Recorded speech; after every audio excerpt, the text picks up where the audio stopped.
तो दोस्तों welcome back to my channel. दोस्तों आज हम चर्चा करेंगे लीनियर इंटीग्रेटेड सर्किट में एक टॉपिक हमारा है इंटीग्रेटर और डिफरेंशिएटर। ठीक, तो इंटीग्रेटर डिफरेंशिएटर जो कि बहुत महत्वपूर्ण टॉपिक है और यह पेपर में लगभग पूछा जाता है। ठीक, तो हम लोग शुरू करते हैं आज का टॉपिक इंटीग्रेटर और डिफरेंशिएटर। तो पहला टॉपिक हमारा क्या है, इंटीग्रेटर।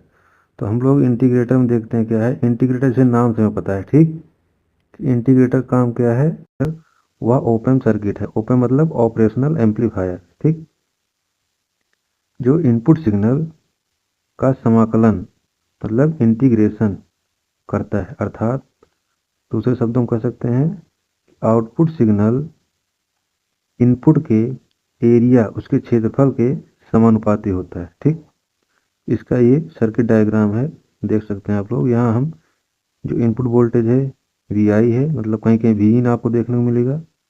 और यहाँ पर एक रजिस्टर लगा है R1 इनपुट पर। ठीक, और एक फीडबैक हम कैपेसिटर लगाए हैं।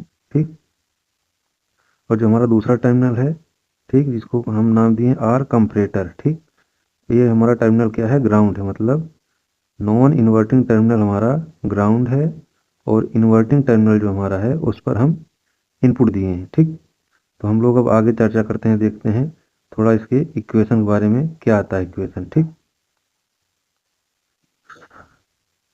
सर्किट आप लोग याद रखना, जो भी सर्किट है, ठीक, उसी सर्किट में हम लगाएंगे क्या, KCL, किरचॉफ करंट लॉ। ठीक, और हम KCL लगाते हैं। ठीक, यहाँ हम छोटा सा सर्किट ड्रा कर देते हैं जिससे आप लोगों को समझने में आसानी रहे। ठीक, तो यहाँ पर हम एक सर्किट ड्रा कर देते हैं, इससे हमें क्या होगा, समझने में आसानी रहेगी। ठीक, और यहाँ पर हम लोग देते हैं इनपुट।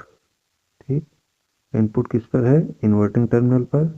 और जो हमारा ये वाला टर्मिनल है, इससे हम एक रजिस्टर को लगाकर कर देते हैं ग्राउंड। ठीक, और यहाँ पर हमारा क्या होगा, ये यहाँ पर हमारा है VI, मतलब इनपुट वोल्टेज। और यहाँ पर हमारा रजिस्टर क्या है, R1। और यहाँ से हम लगाएंगे एक फीडबैक कैपेसिटर। ठीक, ये, और ये जो हमारा टर्मिनल है, ये इसको कहते हैं V0, मतलब V आउटपुट। और इसका नाम है CF, मतलब फीडबैक कैपेसिटर। ठीक, अब हम KCL लगा रहे हैं। ठीक, इन्वर्टिंग टर्मिनल पर हम KCL लगाएंगे।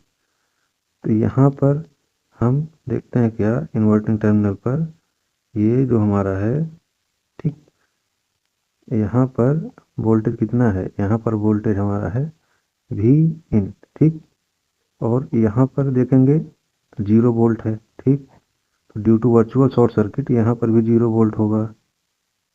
ठीक, तो ये वही यहाँ पर लिखा है। ठीक, ये वाला इक्वेशन आप चेक करना।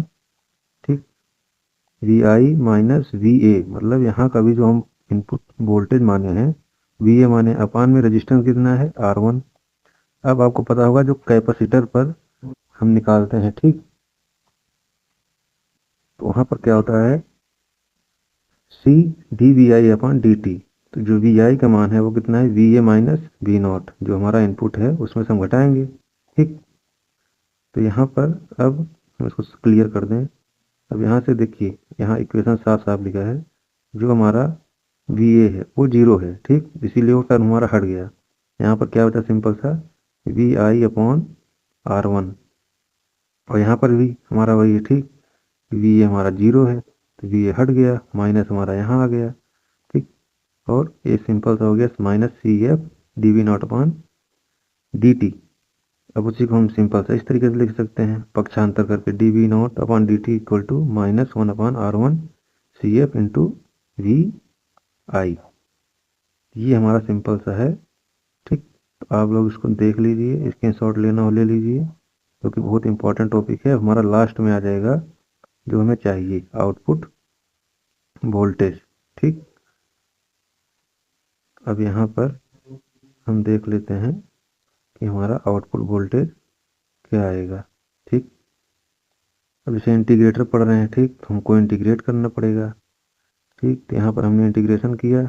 ठीक, टाइम के रिस्पेक्ट में, ये हमारा टाइम। ठीक, सब इंटीग्रेशन आप लोग जानते हैं, इंटीग्रेशन यहाँ डिस्कस नहीं करेंगे। तो ये हमारा लास्ट में आ जाएगा आउटपुट वी नॉट टी, क्योंकि हमने टी के रिस्पेक्ट में इंटीग्रेशन किया था, -1/R1 CF, और यहाँ पर एक टर्म लिखा है वी आई ब्रैकेट में टी, और यही आपको कहीं कहीं मिलेगा सिंपल सा 1/R1 CF is equal to integration 0 to T V I और टी टी।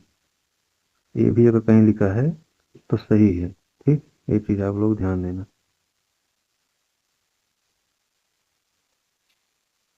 ठीक। अब यहाँ पर देखिए नीचे लिखा भी है, ठीक। वी नॉट हमारा क्या है, इनिशियल आउटपुट वोल्टेज है, ठीक। इसको हम स्क्रीन को क्लियर करते हैं। ये हमारा यहाँ पर ये यहाँ तक लिखना जरूरी है, ठीक। वी नॉट हमें दिखाना जरूरी है। आप चाहे डायरेक्ट लिख सकते हैं, अगर डेरिवेशन कर देंगे तो और भी अच्छा है।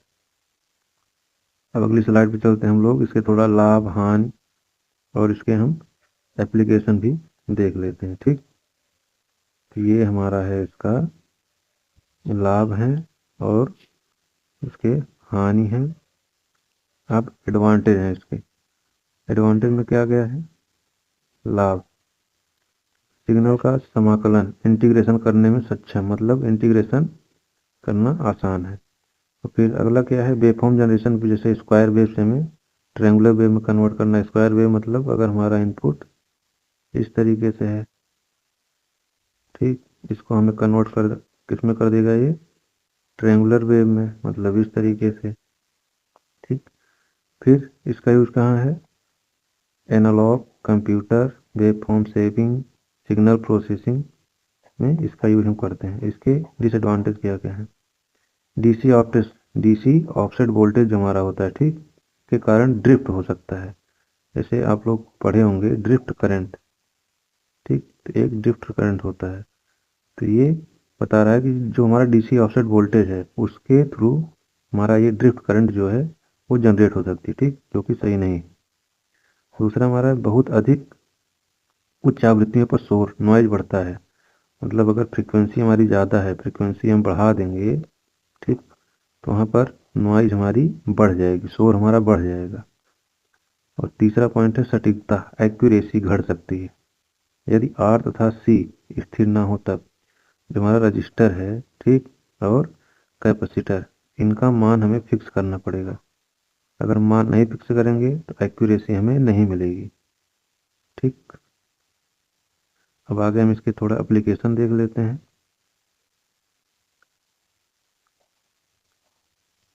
अनुप्रयोग, अनुप्रयोग आप देखे होंगे जगह जगह, जैसे अभी वहाँ पर हम पढ़े थे लाभ में, वही सारी चीज़ें हैं। क्या है, waveform generator square to triangular converter, ठीक, मतलब जो स्क्वायर वेव है उसको हम ट्रायंगुलर वेव में कन्वर्ट करते हैं।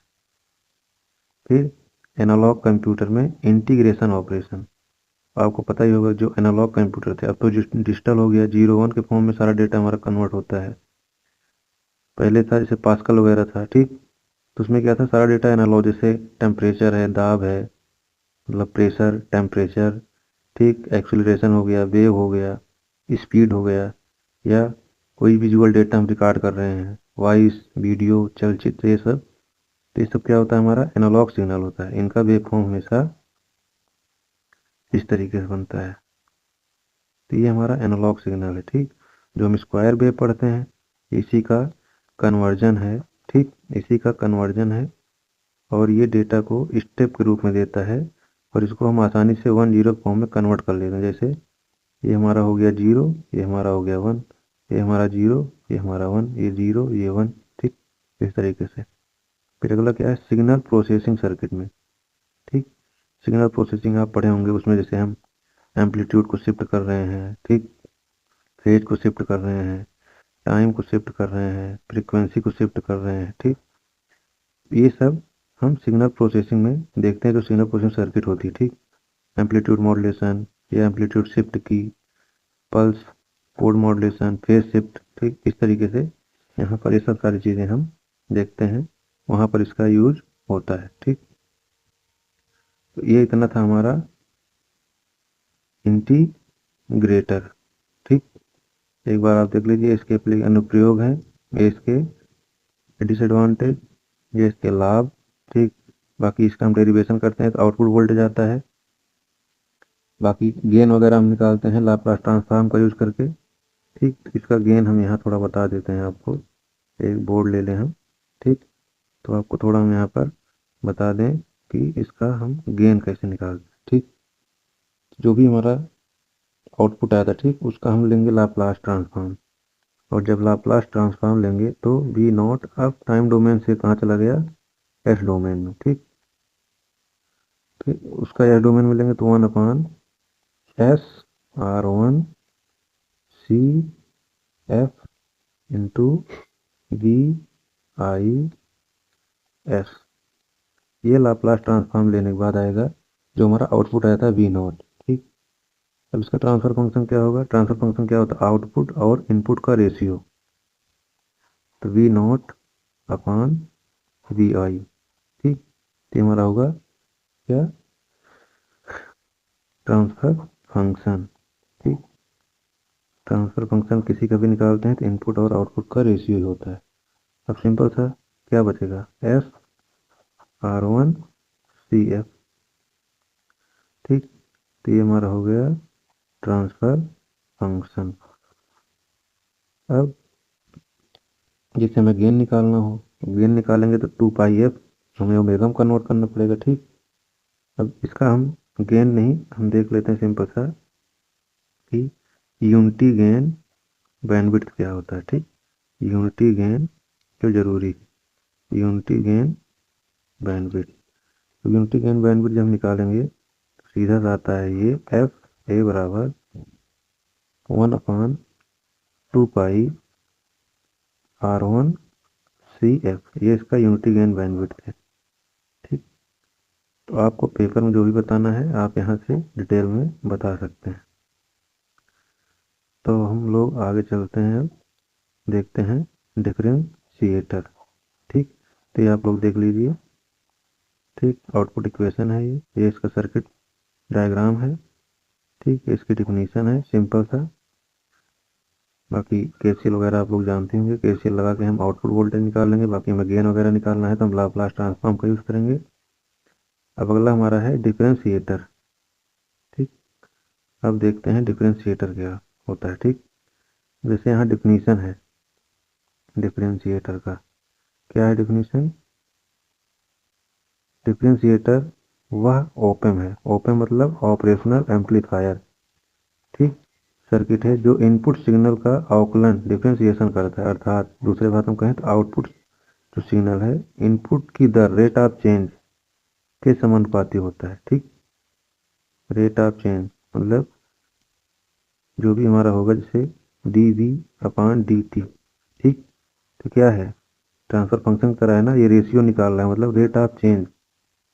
जब रेट ऑफ चेंज निकालते हैं तो हमेशा हम डिवीजन ही करते हैं। ठीक, ये इसका सर्किट डायग्राम है जहाँ पर हम एक फीडबैक रजिस्टर लगाए हैं। ठीक, अब यहाँ पर देखिए आप, वहाँ पर कैपेसिटर हम कहाँ लगाए थे, फीडबैक में, यहाँ हम कहाँ लगाए हैं, इनपुट पर, और यहाँ फीडबैक में क्या हो गया है, रजिस्टर लगा है। ठीक, फीडबैक में रजिस्टर लगा है और इनपुट पर कैपेसिटर लगा है। इंटीग्रेटर में क्या था, फीडबैक पर कैपेसिटर लगाए थे और इनपुट पर हम रजिस्टर लगाए, मतलब सर्किट जस्ट अपोजिट है। बाकी इन सेम वही है, इन्वर्टिंग टर्मिनल पे हमने इनपुट दिया है, नॉन इन्वर्टिंग को हमने ग्राउंड किया है। यहाँ पर भी वही है, नॉन इन्वर्टिंग को ग्राउंड किया है, इन्वर्टिंग पर हमने इनपुट दिया है। बस एक अंतर है, कैपेसिटर को हमने यहाँ पर इनपुट के तौर पर यूज किया है और रजिस्टर को फीडबैक रजिस्टर के तौर पर। वहाँ पर क्या था, कैपेसिटर को हम फीडबैक के तौर पर यूज किए थे और रजिस्टर को इनपुट के तौर पर। ठीक, बस सिंपल सा अंतर है। अब इसका हम आउटपुट इक्वेशन देख लेते हैं कैसे हम जनरेट करेंगे। ठीक, आउटपुट में क्या है, पहले हम धारा निकालते हैं। धारा निकालने के लिए आपको पता है कि अगर दो टर्मिनल के बीच हमें करंट निकालना है तो दोनों टर्मिनलों का हमें आउटपुट में वोल्टेज का मान पता होना चाहिए। ठीक, तो यहाँ पर हम, ठीक, तो ये हमारा करंट का मान है। ठीक, अब यहाँ पर भी वही हमारा है, वर्चुअल शॉर्ट सर्किट कॉन्सेप्ट। ठीक, कैसे है देख लीजिए आप। यहाँ पर क्या है, वी नॉट हमारा 0 है, ठीक। तो मतलब भी ये हमारा 0 है, मतलब जो हमारी यहाँ पर सर्किट है इस तरीके से, ठीक। हम यहाँ पर दिए हैं, सॉरी यहाँ पर हमने कैपेसिटर लगाया है, यहाँ पर फीडबैक रजिस्टर लगाया है, इसको हमने ग्राउंड किया है, ठीक। ये हमारा पॉजिटिव है, हमारा नेगेटिव है। अब due to virtual short circuit यहाँ पर 0 वोल्ट होगा, तो इसलिए जो हमारा वी ए है जिसको हम माने इस नोड को, ठीक, वी ए ये भी 0 वोल्ट होगा, ठीक। तो इसलिए यहाँ पर वी ए 0 है, तो यहाँ पर जो हमारा ये है इसका मान 0 हो जाएगा। तो वही हमारा क्या आया करंट का मान, माइनस का V naught upon R F, ठीक। तो यहाँ पर हम अब देखते हैं अगली स्लाइड में आउटपुट वोल्टेज क्या आता है, ठीक। ये देखिए आउटपुट वोल्टेज सिंपल सा है, बहुत ज़्यादा इसमें वो नहीं, ठीक। जो हमारा वी नॉट क्या है, वी नॉट अपान में कितना है, फीडबैक रजिस्टर, ये किसके बराबर है, C1 D V I upon D T, ठीक। ये हमारा जो है, अगर हम कहें तो ओम के नियम से, ओम का नियम क्या है, voltage equal to I into R, ठीक। तो अगर रजिस्टर हमें निकालना है, करंट का मान निकालना हो तो क्या होगा, वोल्टेज अपान रजिस्टर, ठीक। तो ये क्या है, ये हमारा वोल्टेज है, हमारा रजिस्टर है।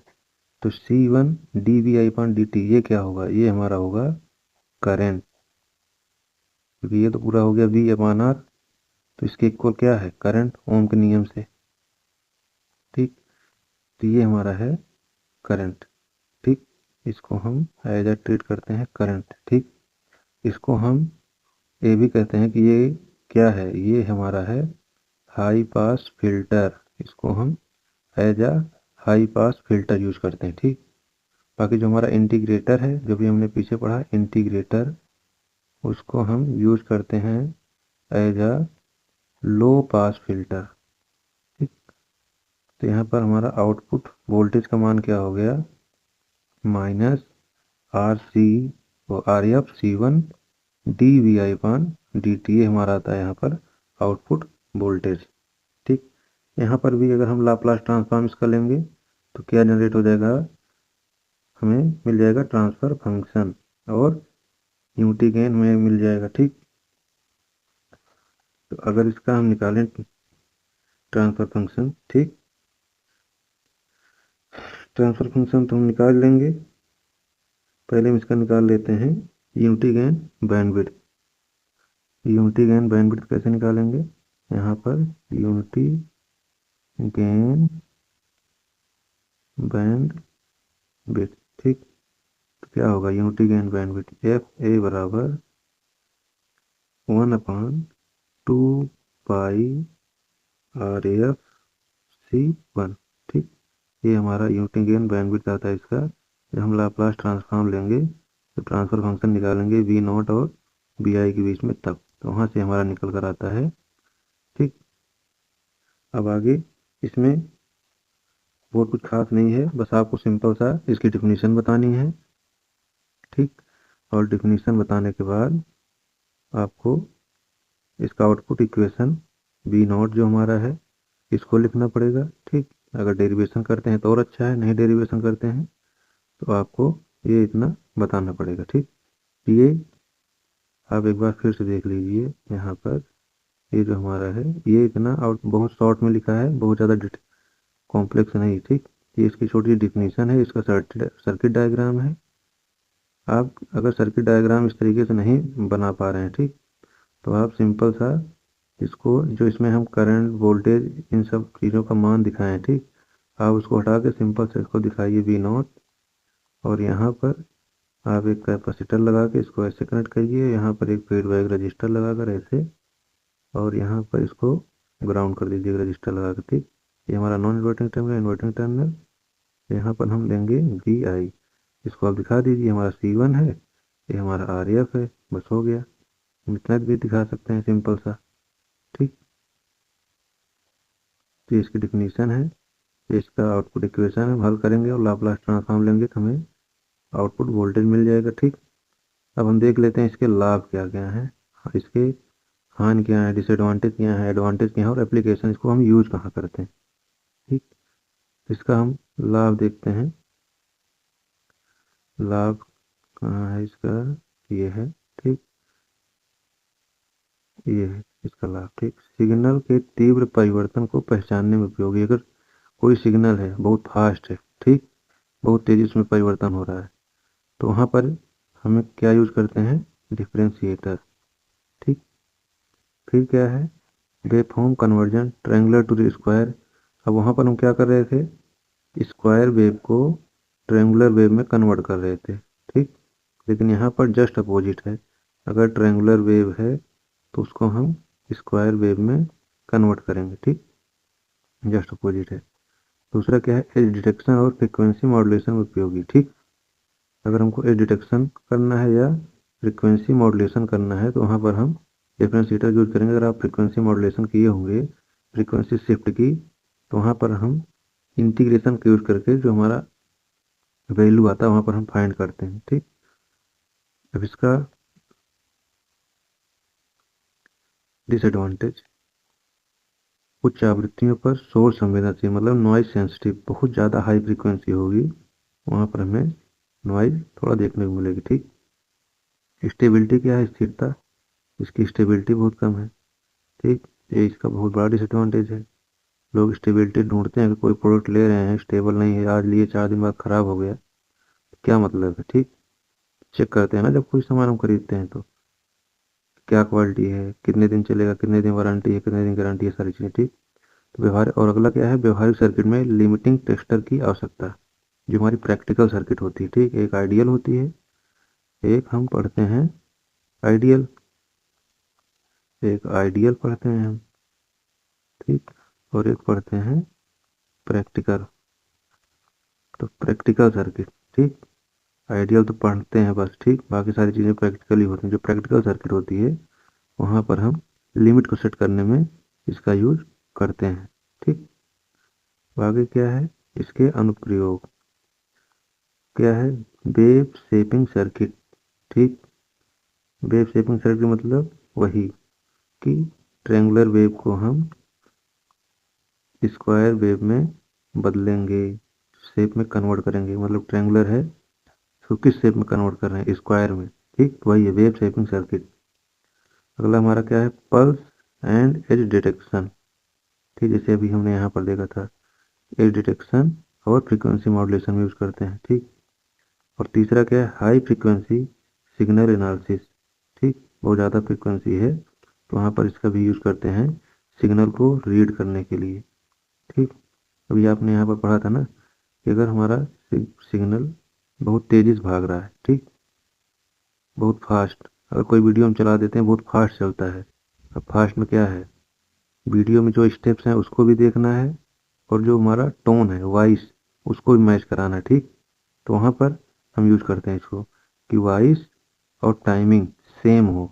ये नहीं कि हम बोल दे रहे हैं पहले और उसका वीडियो बाद में आ रहा है, या वीडियो पहले आ जा रहा है, वॉइस बाद में आ रहा है। ठीक, तो उस तरीके से नहीं, तो वहाँ पर इसका हम यूज करते हैं। हमने पढ़ लिया, इंटीग्रेटर भी पढ़ लिया, डिफरेंशिएटर पढ़ लिया। ठीक, दोनों के लाभ, हानि और एप्लीकेशन सारा कुछ। अब जितना हम पढ़े हैं, ठीक, उसको हम एक टेबल फॉर्म में कन्वर्ट करते हैं और देखते हैं अंतर क्या है दोनों में। ठीक, सिंपल सा। अब इसमें डिफरेंस क्या है, पहला क्या है हमारा, क्रम विशेषता। ठीक, मैं इसकी डिफिनीशन, डिफिनीशन जैसे नाम से इंटीग्रेटर है तो इनपुट सिग्नल का समाकलन करता है। ठीक, मतलब फिर दूसरा क्या है, ये इनपुट का अवकलन करता है, डिफरेंशिएटर। ठीक, मेन कंपोनेंट्स कौन कौन से हैं, मुख्य घटक। फीडबैक में हम कैपेसिटर का यूज करते हैं, पता ही है। ठीक, और इनपुट पर रजिस्टर, और डिफरेंशिएटर में क्या होता है, जस्ट अपोजिट। इनपुट पर हम कैपेसिटर लगा देते हैं, फीडबैक में रजिस्टर लगा देते हैं, जैसे आप सर्किट में देखे होंगे। आउटपुट क्या आएगा, इनपुट के एरिया जो क्षेत्रफल है उसके समानुपाती होता है। ठीक, आउटपुट हमारा, और इनपुट के जो हमारा रेट ऑफ चेंज है उसके समानुपाती होता है आउटपुट। ठीक, इनपुट हमारा आउटपुट के रेट ऑफ चेंज के समानुपाती, परिवर्तन दर के समानुपाती होता है, हमारा आउटपुट है। अब वेवफॉर्म क्या होगा, इंटीग्रेटर क्या करता है, स्क्वायर को ट्रायंगुलर में कन्वर्ट करता है, जैसा भी हमने देखा। ठीक, और डिफरेंशिएटर क्या करता है, ट्रायंगुलर को स्क्वायर में कन्वर्ट करता है। ठीक, फिर अगला क्या है, स्टेबिलिटी, स्थिरता, अपेक्षाकृत अधिक स्थिर और शोर के प्रति अति संवेदनशील। अपेक्षाकृत मतलब ये थोड़ा ज़्यादा स्टेबल है। कौन? इंटीग्रेटर। डिफरेंशिएटर भी स्टेबल है, लेकिन इसकी सबसे बड़ी कमी क्या है? अगर नॉइज ज़्यादा है, अगर जो हमारी नॉइज है, ठीक, नॉइज हमारी ज़्यादा है तो वहाँ पर ये काम नहीं करता अच्छे से, वहाँ पर डिस्टरबेंस क्रिएट होता है, ठीक। ये इसका डिसएडवांटेज बहुत बड़ा है। अगर नॉइज ज़्यादा है, शोर ज़्यादा है तो वहाँ पर ये काम नहीं कर पाएगा। अगला है, इसका हम यूज़ कहाँ कहाँ करते हैं? सिग्नल इंटीग्रेशन में। अगला, वेवफॉर्म शेपिंग, इसका यूज़ क्या करते हैं? डिफरेंशिएटर का। पल्स जनरेटिंग में और एज डिटेक्शन में, इन जगह पर हम इनका यूज़ करते हैं, ठीक। इससे आपको दिख रहा होगा क्या है? इंटीग्रेटर, डिफरेंशिएटर हमने पढ़ा, और यहाँ पर जो भी हमने पढ़ा उसको टेबल के रूप में हमने ये भी चेक कर लिया कि दोनों में अंतर क्या क्या है, ठीक। तो आप लोग एक बार देख लीजिए शुरू से। शुरू से हमारा क्या है?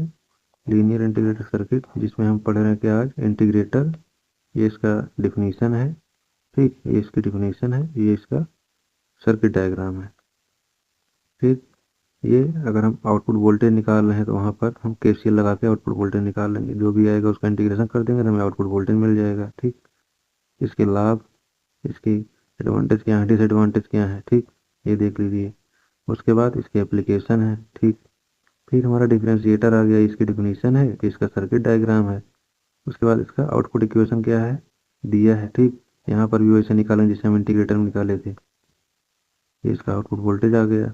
अब इसके एडवांटेज, डिसएडवांटेज और एप्लीकेशन, जितना हमने पढ़ा सबको समराइज करके एक हमारा क्या है? डिफरेंस है, ठीक।